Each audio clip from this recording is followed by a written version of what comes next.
If you are new to Silhouette or you're even just thinking about getting a machine, you are in the right spot. I'm Brenda Lambert. I'm a TJC licensed instructor for Silhouette, and you found your way to Silhouette Success, and we learn step by step all of the things in Silhouette Studio so you can efficiently run your machines. I do a lot of the work right now with the Silhouette Cameo 5 Alpha.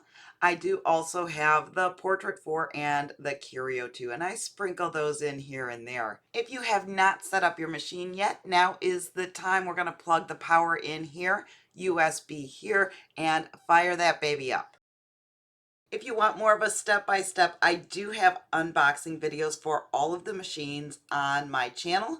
So once you're done here, go check those out. Get you set up and running in no time. Every Silhouette machine comes with the mat and the blade in the box, so you are ready to get started. We just need to download the software, so we're going to head over to Silhouette for that. You're going to pick your operating system. Once it's downloaded, click on the file, follow the prompts, and then we can open up Silhouette Studio and take a peek. Silhouette Studio will open up to the home screen, and there are some different projects up at the top to help get you started. Your library files will appear here if you're signed in, and any of these will take you directly to the design store. Up at the top we have design, store, library, and send, but we're going to click right on design so we can open that up and get started. Now, when I first opened Silhouette Studio, it was total overwhelm, and I'm sure it's that way for a lot of people. There are so many buttons and options, you don't really know where to start. We're going to go over some of the things today. We're going to use those new skills, and then we are going to move on step by step throughout this whole journey. You don't have to learn everything at once, but I promise all of these buttons are going to make perfect sense in no time at all. You want to start every project in the page setup panel, and I'm going to go through this rather quickly. Again, I just want to get you up and running today, and there are more videos that go into more detail. You're going to select the correct machine from this drop-down menu. You're going to select the correct cutting mat, and you are going to select your media size to get started. Next, we're going to look at basic shapes. These shapes are in your drawing tools. We have a rectangle, a rounded rectangle, an ellipse, and a polygon. We're going to use the rectangle today, so let's click on that. Click on the design mat, and while you're holding that button down, just drag that out. And you can make this rectangle whatever size you like. You can also adjust the size up here with this width and height. And if you want to adjust these individually, you'll unlock your aspect ratio button. Now, in order to draw a perfect square, you can grab the rectangle, hold down your shift key, then click and drag, and that's going to keep the width and the height at the same measurement. Quick lesson in resizing. We can grab any one of these corners and it's going to keep our aspect ratio intact. If we drag to the side or the top or bottom, our sides will not stay the same size. Now, I did actually want this to be a square, and I have messed that up, but we can simply come up here to the undo button, and this will be your best friend forever, I promise. Click on that, and it will take us back to our perfect square, and then we can remember to resize it from the corners or enter a number up at the top with our aspect ratio button locked. Now that we have some basic shapes on our mat and we have the resizing down, let's take a moment to look at creating some text. We can click on this capital A icon over on the left-hand side of the screen, then click on our design mat. That's going to bring up our cursor. Now we have some text, but I wouldn't necessarily call this a design. Let's click off of the text to get rid of our cursor. Now we can click back on it to edit the color or the font, or we can click back on it twice if we want to bring our cursor back and edit the actual text.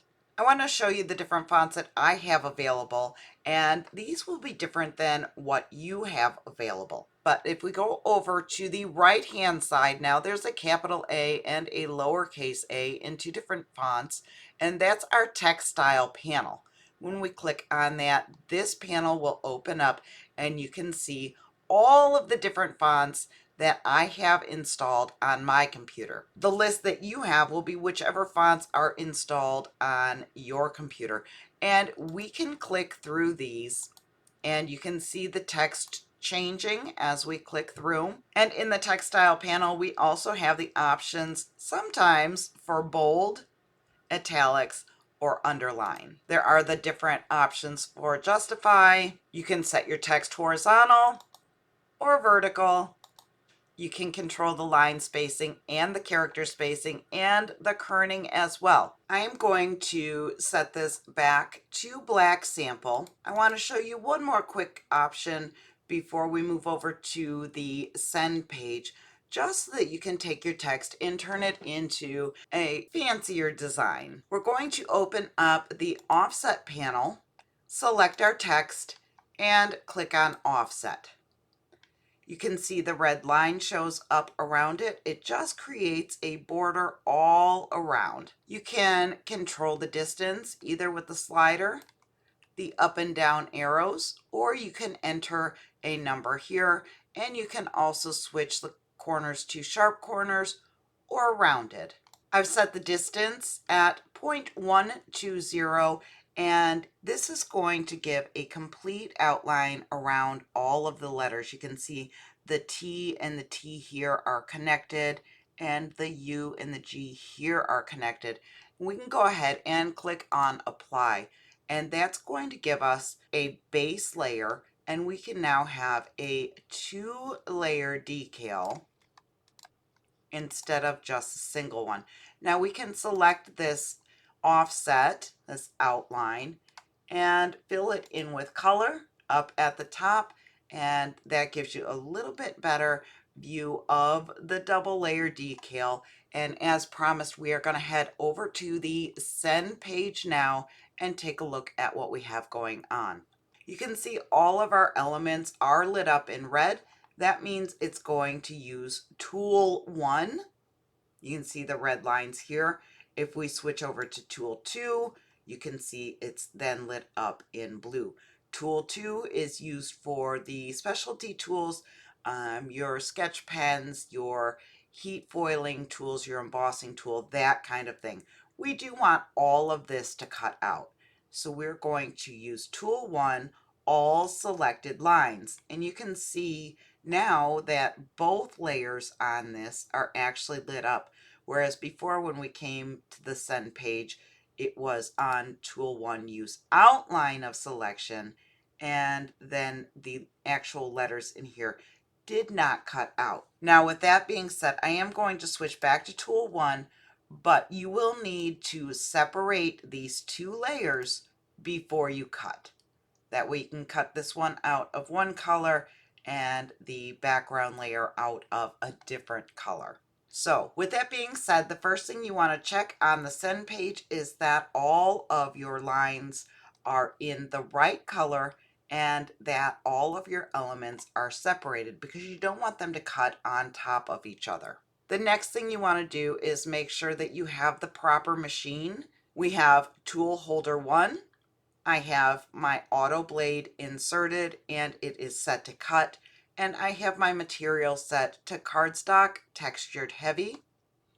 You always want to make sure that you have the right material selected before you send a cut. And this drop down menu has a lot of options. If you do not see the option that you want to use, you can create a user defined setting, adding a new material. I have videos on that. We're not going to cover it right now. I do want to show you also that you can click over to tool holder 2 in tool holder 2, I have my embossing tool inserted, and the action is set to emboss. And you can click on each one of these arrows and view your choices. Down below that, you have your settings. Let's click back over to tool 1. When I am cutting cardstock, I typically choose this setting here for it. And these are the settings that are populated within the software. You can modify these if your test cut doesn't come out right. Now let's talk about the test cut. Because your machine is new and you're working with new materials, you will want to generate the test shape for the first few times that you're using that combination. That's going to bring up this square and triangle, and typically it will be up in this corner, but I have grabbed it and moved it so it populated here instead of up here. I do like to cut my test shapes out at the bottom of the mat because then I can see if it weeds properly without unloading the mat and reloading it for the regular cut. So you'll generate your test shape, get it set where you want it, and then click on Send Test. The machine will cut this shape out, and you want this square to weed nicely and leave that triangle shape in the middle. If it does not cut properly, you adjust your settings, then move the test shape over and try again until you have the right combination. Once you have the machine cutting the shape from your material properly, you're going to remove the test shape and then click Send. Now we have your machine set up, ready to go. The software is downloaded, installed, and you've had a quick look around. You can create shapes and you can create text with an offset. So that should give you the tools to at least get started. I have a lot of content coming up for beginners in the new year. Super excited about that. I'm also going to be building out my quick tip library, where I cover one topic at a time, very specific, in under 3 minutes. So keep an eye out for that. You're going to want to hit subscribe and the notification bell so you know when these tutorials are coming out. Now go create something amazing, and I'll see you in the next video.